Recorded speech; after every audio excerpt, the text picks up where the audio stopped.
Tasnia ya mafunzo ya NIBS iliandaa maombi ya kuwakabidhi watahiniwa wa mitihani ya ICM mbele za Mwenyezi Mungu.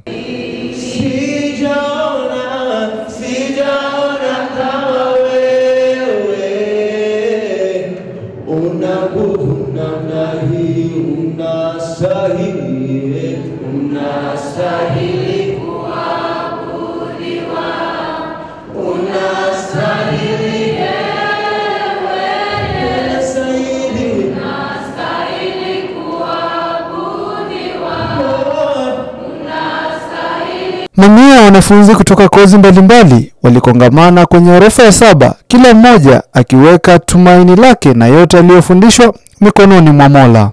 May the Lord bless you. May the Lord be good to you. May God be gracious to you in the name of Jesus. May God make his face to shine upon you and may forever be gracious to you. And I declare in the name of Jesus Christ. Nafasi ya Mungu kwa maisha ya mtu sio jambo la kufanyiwa mzaha, ndio kauli litanda kwenye kongamano hilo. And now it is the time to remember your maker.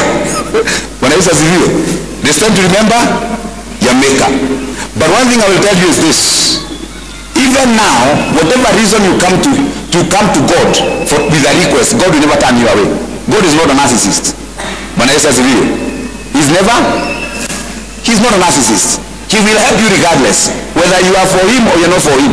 Mcha Mungu si mtovu, ndio kauli imetanda katika orofa ya 7, wakati ambapo wanafunzi ama watahiniwa kutoka kozi mbalimbali wameandaliwa maombi kwa ajili ya kuweka kwenye nyuso ya Mwenyezi Mungu, wakati ambapo watakuwa wanafanya mitihani yao wiki hii na wiki kesho. Moja kwa moja kutoka orofa ya 7, tasnia hii ya mafunzo ya NIBS, nikiripotia runinga ya NIBS, mimi ni Cornelius Nasongo.